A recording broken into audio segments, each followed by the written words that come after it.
Have you ever experienced the state where your inner reality and your outer reality just don't match? You feel one way, but the reality unfolds the other way, and you don't understand why feeling and actions don't match? Well, congratulations, you experienced the state of cognitive dissonance. The state of cognitive dissonance is the state where your inner reality and your outer reality don't match, and they don't match to the degree where it is so painful that you just can't function in society properly. You have two ways out of cognitive dissonance. Either you're healing that and you prevent trauma from happening, or the drama occurs, the split occurs, your outer reality and your inner reality don't match to such a degree that it just splits your mind in pieces and you become traumatized and fragmented. And so I already did the video about cognitive dissonance. Here we're just recapping. And why, you would ask? But before we start, my name is Sophie from Co-Awakened, and here we learn how to become awakened after narcissistic abuse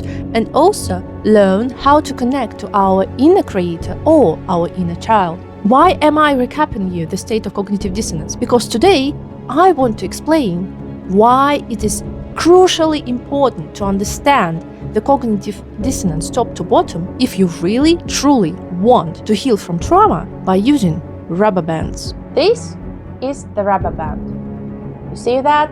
It's elastic. Imagine like this rubber band is your psyche. From the spiritual point of view, our only purpose for existing is to expand ourselves. Our main purpose is expansion. And so, as the name suggests, expansion means becoming bigger. What happens when we incarnate? We become this rubber band. And in our reality on Earth, the way how we stretch and make this elastic bigger is by dealing with cognitive dissonance. It means that we have constriction. We see that something is wrong here, and it doesn't allow for us, for our psyche, to expand fully. It holds ourselves in place, and it holds it to the point where we just can't really stretch anymore. And so our only way out is to either make this side more flexible or we just tear apart. And so cognitive dissonance is the tool for expansion. Cognitive dissonance becomes a precursor to either the trauma or to the big expansion. Because when you stretch yourself during the cognitive dissonance, and when you manage to get out of this cognitive dissonance in one piece and alive with new points of perspective, you become bigger. Your initial basic state becomes bigger. More cognitive dissonance?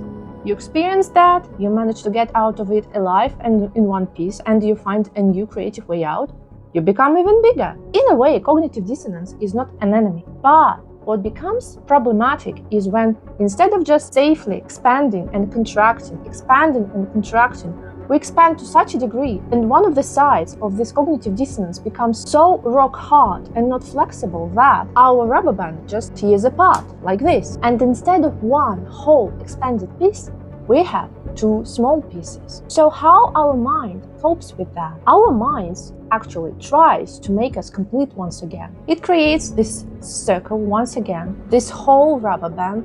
But first of all, it becomes much smaller. And second of all, there is the other piece. So we now have two pieces. This piece creates the emotional and feeling component to our trauma, our cognitive dissonance. And this one carries the functional, the ego structure that managed to find some kind of semi-working solution during the cognitive dissonance, during the split. And so what our mind does, since it strives for completion, it actually removes one part deep into the subconscious mind and stays with this part, with something that we call our personality or our conscious mind. On the surface, on paper, it looks identical. It's the same rubber band, it has the same properties, it can expand. But first of all, it's smaller. Second of all, it has this place where it becomes extremely fragile. So if you expand it too much, it just splits once again. Now, I hope you see what happens with our psyche. It expands and we either find a healthy solution for our cognitive dissonance or we just fall into pieces. Why is it very important to understand? So what? Yes, I am, instead of one rubber band, I'm two rubber bands. So what? The reason why I'm very thoroughly try to explain it to you, because first of all, you can visually see that you are not one part. And if you really want to mend, to heal yourself, to heal your psyche, you should actually, first of all, recognize that this one is incomplete. This one is something that you are looking for. This lost piece can be found only in the subconscious mind. How can we dig deep into the subconscious mind? Well, first of all, look at your outside reality. Your outside reality is the mirror of your actual subconscious mind. Everything negative, so-called negative, that happens to you in your real life, it is the mirror of something that is happening in your subconscious mind. This is your first clue. Or your feelings, your negative feelings, your feelings of desperation, of loneliness, everything that brings you pain is the window to this lost piece in the subconscious mind. And so, in order to heal that, just like I explained it in the previous video, you should become conscious of these two parts, not just one, but two. You should become conscious of it. You should, first of all, open these dysfunctional loops by, in this case, acknowledging that the painful event happened, that the reality that you are trying to make sense is terrible and it's very painful. That you should acknowledge the subconscious feelings that you've buried during the state of cognitive dissonance. And you should create a healthy solution that will help to merge these two pieces together so that you could have, once again, this whole elastic band that is fully functional and can expand itself further. This is our only purpose. And that's why, funnily enough, stress, pressure are not bad things inherently. They are the force that makes us expand, at least currently. The problem happens only if we are not flexible enough. And I can even give you a more practical example. Like when you are giving birth. As someone who has given birth to my own son absolutely naturally, no C-section, no epidural. When you are giving birth, first of all, you create something sacred. You give birth to a new human being, to something that was created out of love. When you push your baby out of yourself, there becomes this moment where you reach this ring of fire. This is basically where the biggest part of your child's head going through the canal, and it stretches this canal to the limit. And it feels like you're about to die, or just to be torn apart. And if in this very moment, when you are at the biggest level of expansion, you first of all acknowledge all of the pain, all of the suffering that you are going right now, you acknowledge the reality that you are stuck, you can't go anywhere from this moment, you can't just suck the baby inside yourself, and you can't just really push him out as well, so you can't change your reality in this moment, and you accept that you are tired, you are hurt, you're in pain, you just want everything to be done already, and you just totally relax.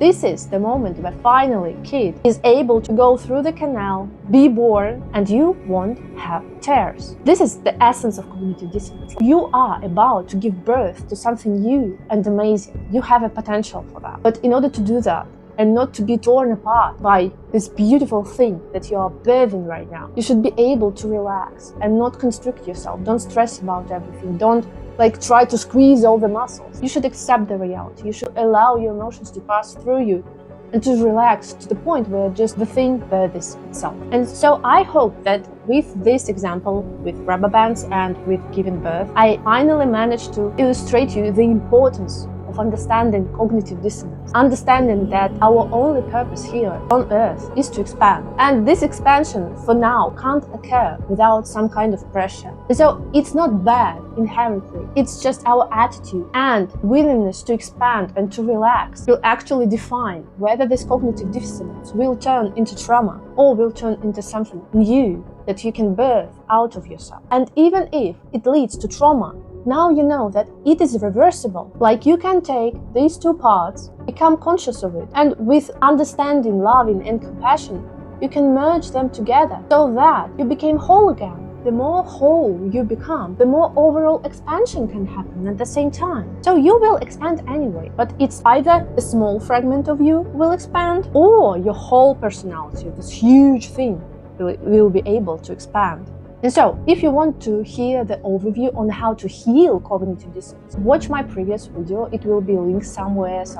But anyways, if you learned something new and useful today, please don't forget to like the video, to write a comment if something wasn't clear to you, or you want to know something more specific. Don't forget to subscribe to the channel, since I'm a small creator and it helps me tremendously. But nevertheless, I'll see you once again very soon. Bye!